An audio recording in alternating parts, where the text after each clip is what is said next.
नमस्कार साथियों, स्वागत आप सबों का। सातवें चरण के शिक्षकों की बहाली, शिक्षा विभाग की ओर से किए गए बड़े बदलाव, साथ ही साथ सभी दस्तावेजों में 1 मार्क्स ज़रूरी, इन सभी निर्देशों के बारे में आज की जो कुछ भी बड़ी खबर प्रकाशित की गई हैं या बताई गई हैं या शिक्षा विभाग के सूत्रों से हमें जानकारी मिल रही है, उन सभी बिंदुओं को हम लोग इस वीडियो में देखने का प्रयास करेंगे।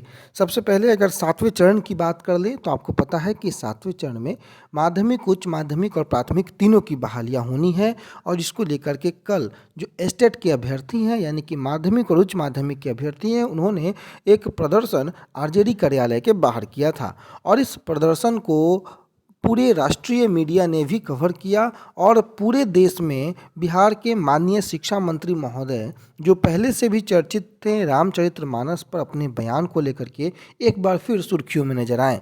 हर हेडलाइंस में कल बिहार के छात्र जो एस्टेट के थे, भैंस के साथ जो उन्होंने प्रदर्शन किया वो बखूबी काबिल तारीफ़ है। और इसी के अलावे एक अन्य खबर की ओर अगर हम चर्चा करें तो बिहार में सातवें चरण के शिक्षकों की बहाली के लिए आने वाला कुछ दिन जो है वो बड़ा महत्वपूर्ण हो सकता है।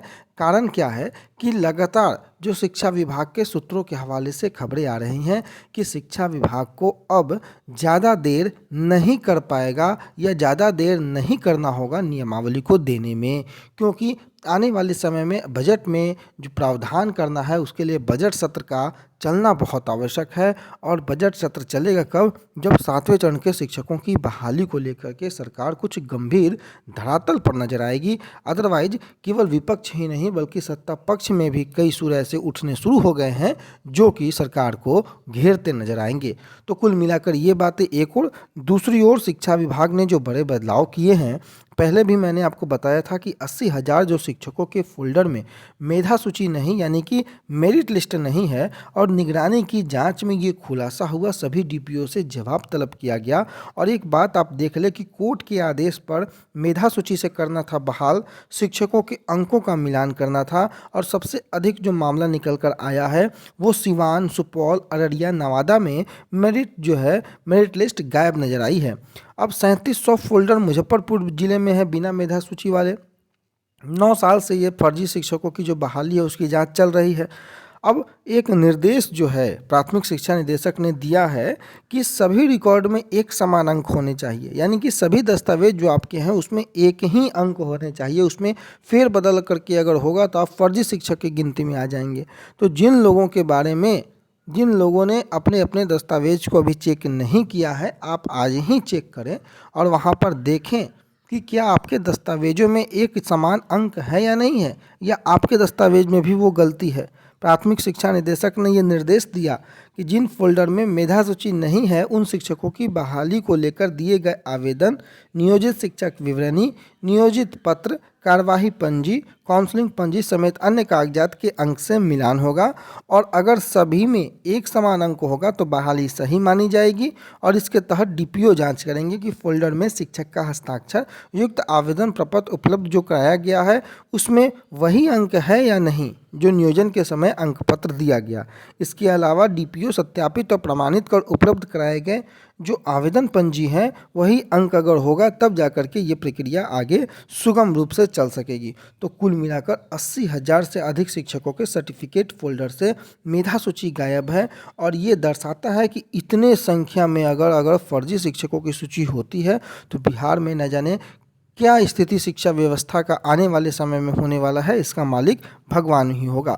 लगभग 80,000 से अधिक फोल्डर में मेधा सूची है ही नहीं और इन शिक्षकों के फोल्डर को वापस करते हुए विभाग ने अधिकारियों से अब जवाब मांगा है। प्राथमिक शिक्षा निदेशक रवि प्रकाश ने मुजफ्फरपुर समेत सभी जिले के डीईओ डीपीओ स्थापना से जवाब मांगा है। चूँकि हाईकोर्ट के आदेश के बाद मेधा सूची से करना था शिक्षकों की बहाली और अंकों को मिला करके करना था और इस कारण से जो 3706 फोल्डर जो कि केवल मुजफ्फरपुर जिले में बिना मेधा सूची के हैं उनमें भी जवाब तलब किया गया है।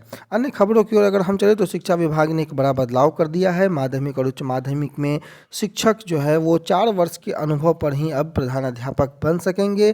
10,000 जो है दोनों तरह के स्कूलों की संख्या राज्य में है। शिक्षा विभाग ने अनुभव की अवधि को घटाकर अधिक पात्र और युवा प्रधानाध्यापक मिलेंगे, इस कारण से ये फैसला लिया है। शिक्षा मंत्री चंद्रशेखर बोले हैं कि नई व्यवस्था व्यवस्था को तत्काल प्रभाव से लागू कर दी गई है और इसी अर्हता पर अब प्रोन्नति भी दी जाएगी। यानी कि शिक्षा मंत्री ने यह भी कहा कि संशोधन के बाद माध्यमिक और उच्चतर माध्यमिक में क्रमशः 4 एवं 8 वर्ष के अनुभव वाले शिक्षक प्रधानाध्यापक के पद पर प्रोन्नत अथवा सीधी भर्ती से नियुक्त हो सकते हैं। यही नहीं, इससे कम उम्र के युवा प्रधानाध्यापक विभाग को मिलेंगे और विद्यालय के प्रबंधन तथा शिक्षा व्यवस्था में गुणात्मक परिवर्तन हो सकेगा। तो यह एक अच्छा कदम शिक्षा मंत्री का बताया जा सकता है। ये जो बदलाव शिक्षा विभाग का है, ये बेहतर बदलाव है और इस बदलाव से बहुत कुछ बदलेगा, ऐसी उम्मीद हम कर सकते हैं, क्योंकि नए प्रधानाध्यापक, नए युवा प्रधानाध्यापक अगर मिलेंगे तो उससे स्थितियां और बेहतर हो सकेगी। पहले क्या था कि पहले प्रधानाध्यापक के पद पर नियुक्ति होती, माध्यमिक शिक्षकों को 10 वर्ष की सेवा एवं उच्च माध्यमिक शिक्षकों को 8 वर्ष की सेवा जो है वो आवश्यक थी। लेकिन बिहार लोक सेवा आयोग के द्वारा हाल ही में अभी आवेदन लिया गया था, परीक्षा भी ली गई थी। कई शिक्षक संगठनों के द्वारा इस अनुभव की अनिवार्यता को कम करने को लेकर के सुझाव भी दिया गया था शिक्षा मंत्री को, और अब प्रोफेसर चंद्रशेखर ने रविवार को निर्देश दिया और इस निर्देश का पालन करने का आदेश दिया। शिक्षा मंत्री के द्वारा विभाग को यह निर्देश दे दिया गया कि प्रधानाध्यापक के जो पद है उसमें नियुक्ति के लिए माध्यमिक शिक्षक के लिए 8 वर्ष एवं उच्च माध्यमिक के लिए 4 वर्ष की अनिवार्य सेवा अनिवार्य की जाए और जिसे तुरंत ही लागू कर दी जाए। इसका मतलब है कि अगर आप हाई स्कूल यानी कि माध्यमिक में शिक्षक हैं तो आपको 8 वर्षों की अब अनुभव की जो है वो ज़रूरत होगी, और अगर उच्च माध्यमिक में है तो मात्र 4 वर्ष के अनुभव के आधार पर आप या तो प्रोन्नति से या फिर सीधी नियुक्ति के माध्यम से आप प्रधानाध्यापक बन सकते हैं और आपको बीपीएससी के माध्यम से जो वेतनमान तय किया गया है उस वेतनमान के आप हकदार हो सकते हैं। तो जो भी कुल मिलाकर आज के महत्वपूर्ण खबरें थी, उन सभी खबरों को हमने इस वीडियो में देखने का, समझने का प्रयास किया। आने वाले समय में जो भी महत्वपूर्ण अपडेट होंगे सबसे पहले हम आपके सामने लाने का प्रयास करेंगे। तब तक के लिए अपना बहुत ख्याल रखें। धन्यवाद।